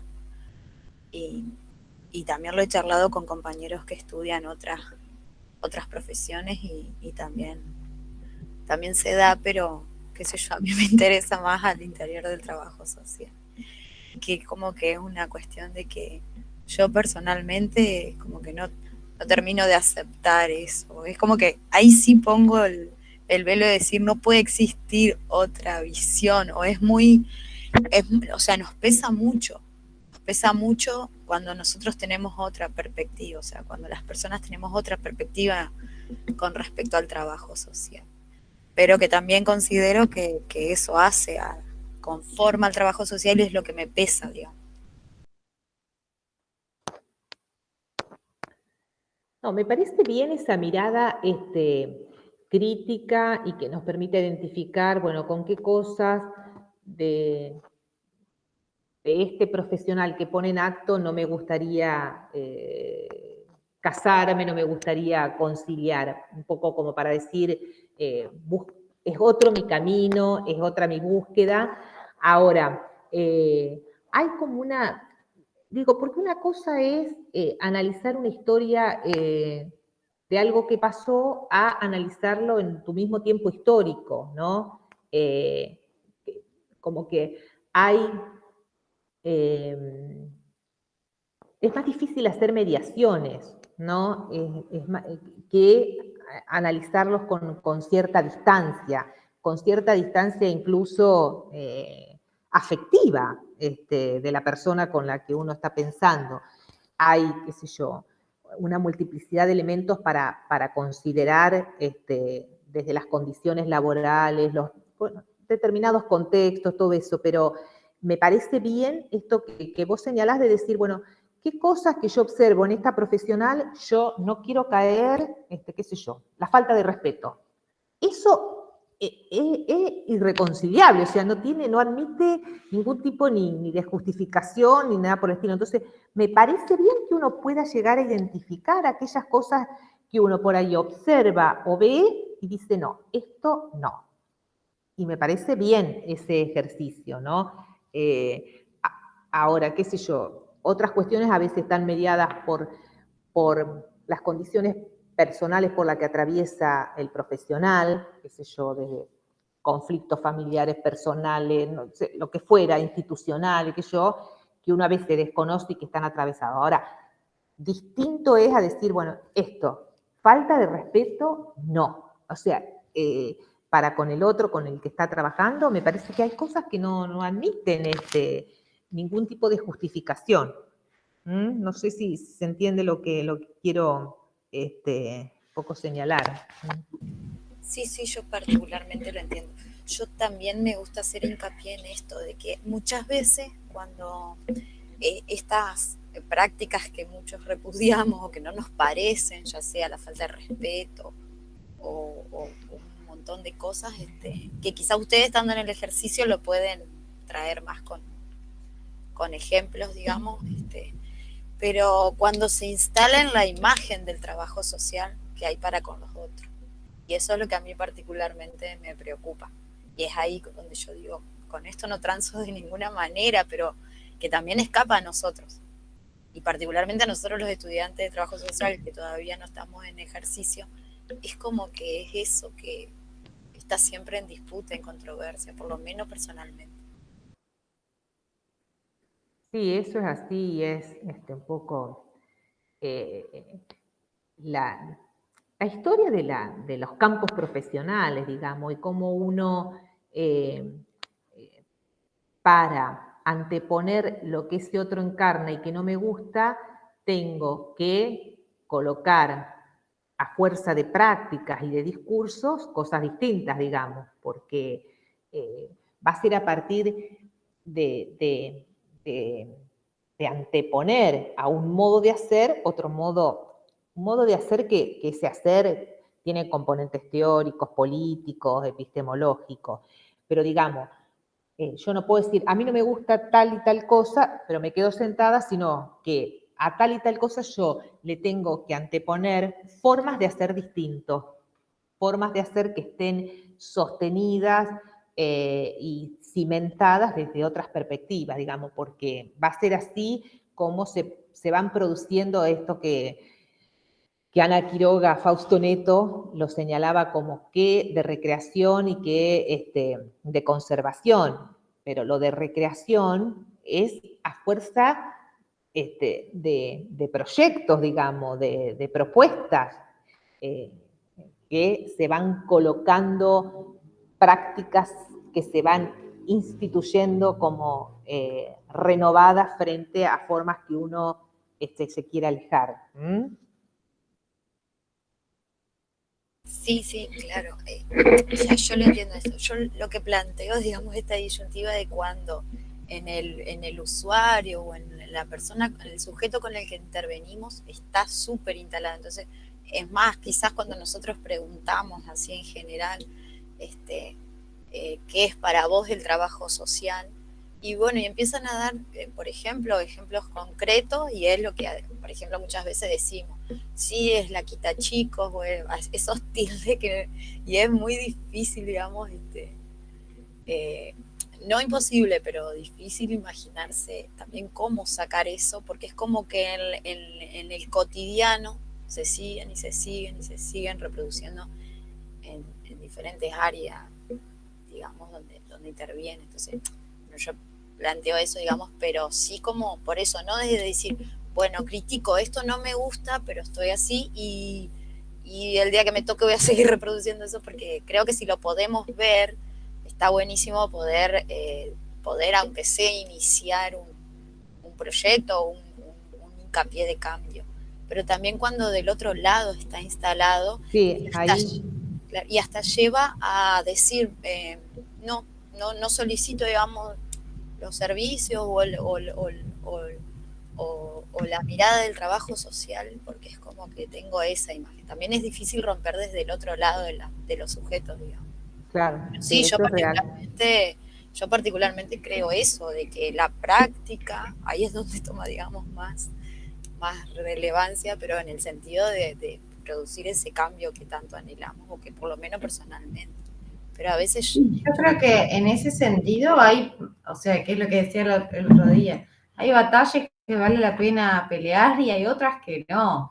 O sea, digo, si con quien te cruzas en el pasillo 5 segundos y te dice, vos sos la, qué sé yo, y le pone un montón de representaciones a la profesión, quizá no tenga tanto sentido, digo, como intentar disputar ahí ideas. Sí, no sé, yo lo veía como mucho en mis compañeros del trabajo cotidiano, de todos los días y de laburo sostenido, y ahí sí me importaba un poco más lo que pensaran acerca de mi profesión y de lo que yo hacía.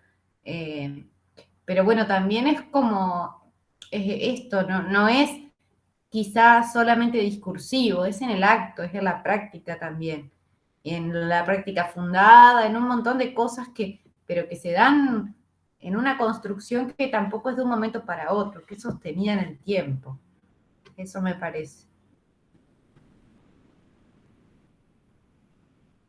Sí, a mí particularmente también. O sea, es como empezar desde casa, pero sí, bueno, yo lo planteo porque es algo que a mí me vive girando en la cabeza eso. Y como yo digo, hasta el día de hoy, a pesar de que hace muchos años que venimos hablando de todas estas cuestiones, es como que se siguen dando. O sea, hoy, por ejemplo, como nombra Carmen, Píparo no es nadie hoy en día, tiene una representación y a la vez tiene también esa mirada, pero tampoco hay que quedarse en eso, ni encapsulado en eso, ni nada, pero que siguen y que siguen existiendo y dándose a pesar de estos años, digamos, de este trabajo social crítico, y que yo particularmente adhiero, pero también se dan otras. Por eso digo esta disputa dentro del campo también.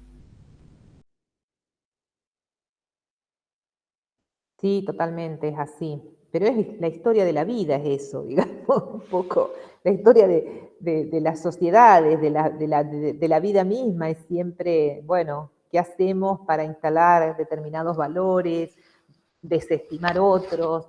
Es medio eso. A mí sí, también me pasa medio como a vos, que uno quiere tanto su profesión que quiere que se muestre lo lindo que es, y por ahí no aparezcan aquellas cuestiones o trazos con los que no nos sentimos muy cómodos. Pero bueno. Bueno, en esa línea me parece que está bueno compartir para no sé si están al tanto, todas las estudiantes, que nosotros el sábado tuvimos elecciones de nuestro colegio profesional, de la comisión directiva de nuestro colegio, y bueno, acá la EUGE forma parte de la lista ganadora, Identidad y Compromiso, que la verdad que es sumamente interesante el trabajo que vinieron haciendo las compañeras, les compañeres. Bueno, quien es presidenta, quien resultó presidenta electa es una colega, una docente que se jubiló el año pasado, ¿no? Que bueno, que claramente ustedes la tuvieron como docente. Y bueno, Euge, no sé si un poco querés contar un poco, pero creo que tiene que ver justamente con esto, ¿no? Con esos espacios que hay que disputar, y esto que decía un poco Carmen, bueno, ¿qué hacemos con aquello que nos incomoda, con aquello que no nos representa, y con aquello que a nuestro entender no nos representa desde estos orígenes y desde estos rasgos de los cuales estamos hablando, que me parece que ahí un poco toma fuerza ese sentido de la lucha y de la construcción colectiva y de estos proyectos profesionales que también vamos vamos a abordar y cómo las organizaciones que nos nuclean como colectivo profesional son claramente un espacio de esa construcción colectiva de la que un poco hacíamos referencia recién, ¿no? Solos nunca vamos a llegar a buen puerto, así que siempre hay que tratar de generar proyectos políticos y colectivos que nos encuentren. Pero bueno, eso me parece que estaba bueno compartir con ustedes, porque bueno, el colegio es claramente un espacio clave en la construcción y en el fortalecimiento de nuestra identidad, y además pensemos que esto que por ahí hemos hablado también, que no hay un solo trabajo social, es decir, que nosotros somos una provincia y tenemos colegiados de toda la provincia, y que bueno, un poco también lo que se buscó con esta nueva propuesta tiene que ver con eso, ¿no? Con encontrarnos en una propuesta plural, diversa. Pero bueno, no quiero hablar mucho porque acá la protagonista es la Euge. No, el protagonista es el colectivo que se fue formando. Yo la quiero igualmente hablar mucho, pero estamos recontra pasadas de encuadre de lo que habíamos dicho. Si no, parece que no cumplimos con lo que prometemos. Pero nada, solamente eso, que la verdad que viene siendo una tarea re interesante, un trabajo conjunto, colectivo, donde nos hemos acercado entre personas de distintas generaciones, personas de edades completamente diferentes. Siempre, obviamente, vieron, como dice el dicho, que te vas acercando por la tonada, o sea, obviamente que nos fuimos juntando por algunas afinidades del orden de lo ideológico, del orden del pensamiento, por también querer construir algo diferente. También es una realidad que nos motorizó un poco eso, la intención de generar algo diferente de lo que venía viendo, que la verdad que había muchos malestares en relación a cómo se venía gestionando el colegio. Bueno, seguramente después cuando... Y capaz, Euge, y capaz que una cosa que me parece que también hay que poner en valor era no dilematizar el ejercicio profesional de la formación. Me parece que la propuesta también intentó que ambas cosas vayan juntas, la formación o la academia y el gremio, que me parece que eso también es una fortaleza. Sí, sí. También hubo participantes de distintos lugares de la provincia, fue súper federal, nos fuimos encontrando por Meet y fue un trabajo largo de mucho tiempo porque lo construimos a lo largo del tiempo, no fue solamente en vista de las elecciones. Y también, como digo, como el último dato así de color, como para tirarles como para no irme, porque sé que lo vamos a charlar en la unidad que sigue, pero es que ha sido histórico realmente el suceso del sábado porque hubieron 380 votantes de todo el componente del electorado del colegio, lo cual es inédito realmente, nunca antes había sucedido en la historia del colegio que tanta gente votara, es la segunda vez en la historia que se presentan dos listas, la elección anterior también habían sido dos listas, pero como que el colegio viene de una historia de bastante, como de mucha dificultad como de parte del colectivo profesional, como para involucrarse, para asumir roles de responsabilidad, para poder asumir un compromiso en relación al colegio. Y esto se notaba en eso, en las asambleas, por ejemplo, muchas veces la comisión directiva se sancionaba a partir de quienes estaban presentes, digamos, porque no llegaba a la asamblea de cambio de mandato y no se había presentado ninguna lista al momento. Bueno, en esta oportunidad ha sido mucho la movilización, se han presentado dos listas y ya les digo, 380 votos que para un padrón de 800 es casi la mitad, es bastante. Al menos al uso que se venía teniendo, digamos, a la costumbre que se venía teniendo. También, por supuesto, que ha tenido que ver la pandemia y la posibilidad del voto electrónico en los distintos lugares de la provincia. En Paraná sí se votaba presencial, pero en los otros lugares de la provincia el voto fue electrónico, lo cual posibilitó que la gente que no podía trasladarse pudiese votar igual desde sus casas. Pero bueno, eso fue un ejercicio como también de involucramiento de parte del colectivo profesional que ha sido realmente muy interesante, y bueno, hay como bastante para trabajar de acá en adelante, por supuesto, pero eso, compartirles eso. Después lo seguiremos charlando en lo que queda del año. Bueno, no sé si alguien quiere agregar algo, si no, damos ya por cerrado. Me parece que la lectura del material bibliográfico va a aportar a lo que hoy quisimos compartir. Si quedó alguna cuestión, inquietud, duda, aporte, bienvenido. Y recuerden, nosotros el próximo martes tenemos mesa de examen, ¿sí? Así que nos volveríamos a encontrar recién el martes siguiente, como para que lo tengan en cuenta en su planificación. Y no estamos dando hoja de ruta para el martes que viene. No, porque entendemos que tal vez algunos de ustedes también tengan que rendir y demás. Yo quería comentar algo que me quedé pensando mientras las iba escuchando. 2 segundos nada más para no extender y que mis compañeras no me maten. Así como el colegio, digamos, ocupa un lugar importante en la construcción de identidad y el análisis de su historia, de la profesión, también se me puso en la cabeza el tema de los espacios que brinda la facultad, digamos, para construir tanto la identidad como el imaginario, o sea, por ejemplo, la extensión, la investigación, todo lo que sucede con eso, que también aporte y construya la identidad y sobre todo con relación a otros profesionales y otras universidades, ¿no? O sea, la universidad pública es lo que significa la Facultad de Trabajo Social en Paraná, en el edificio que está ahora, en el edificio que estaba antes, si pensás un poco para atrás, digamos. Y bueno, los espacios que da la universidad, tanto para graduados, profesionales, como para estudiantes en esa construcción, digamos. Me quedé pensando en eso. Sí, totalmente. Pero aparte yo creo que la facultad y la carrera de trabajo social, mucho más que la de ciencia política, me parece que en algunas cosas va marcando, a ver, quiero ser cuidadosa con lo que voy a decir, señales donde dan lugar a cuestiones que otros no lo dan, ¿no? No sé, se me ocurre cuando aparece toda la cuestión, ya esto es del año pasado, la cuestión del cannabis,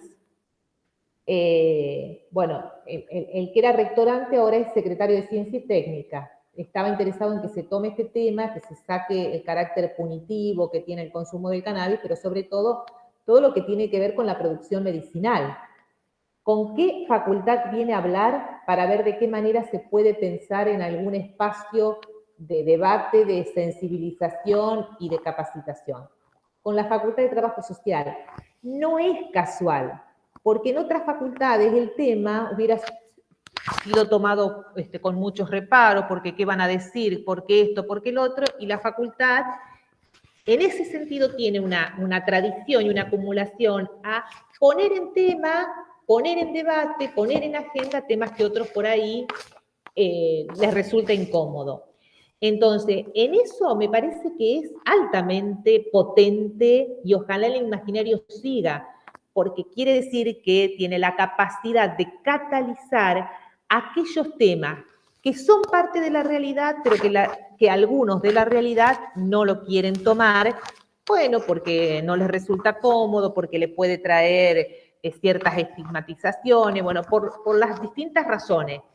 Entonces, es un poco esta facultad, y de lo cual, y un poco lo traigo cuando el otro día yo le dije del texto La burocracia plebeya que había leído y de cómo lo que está desvalorizado, bueno, me parece que un poco ese es el juego, ¿no?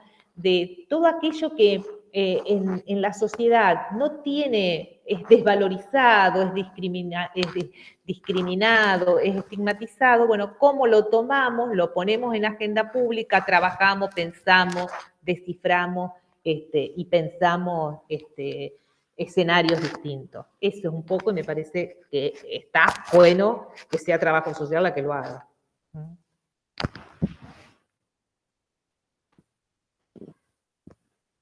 Exactamente, también. Y el primer baño sin género, y así uno va viendo, y hay como temas, yo les digo, no es por nada, pero de toda la universidad, quienes empezamos a hablar primero de género en el año 1989, éramos nosotras, con Alicia Genolet y eso, que empezamos a instalar el tema. Entonces, no es, hay cosas que tienen que ver, que tenemos una vinculación media cercana con todo aquello que a la sociedad le molesta, que no le gusta, que niega su existencia cuando su existencia es real, digamos, de problemáticas, de temas. Y eso me parece que es sumamente interesante. Que trabaja con objetos poco valiosos, digamos. Hubo un proyecto de investigación y de extensión que era sobre la prostitución. También era un objeto que no era valorado, y sin embargo la facultad lo tuvo. Bueno, son esas cosas que me parece que hacen referencia a la propia profesión de trabajo social, ¿no?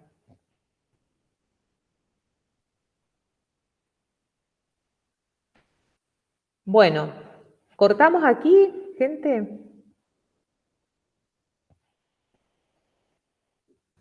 Bueno, nos vemos en 15 días. Nos vemos. Bueno. Chau, Ay, chau. Griselda, esperá, Griselda Osuna levantó la mano. Ay, perdón. No, iba a decir, lo digo yo, aunque me equivoque y soy alumna, pero un poco ser pionero, digamos, si es lo que no te animaste a decir, Carmen. Pero Sí, bueno, no sé si pionero, puede ser pionero, qué sé yo, pero decir, cuando nadie hablaba, bueno, se habló, y para mí tiene que ver mucho con la propia profesión. Sí, puede ser pionera la palabra. Está bien, muy bien. Bueno, hasta la próxima. Bueno, chau.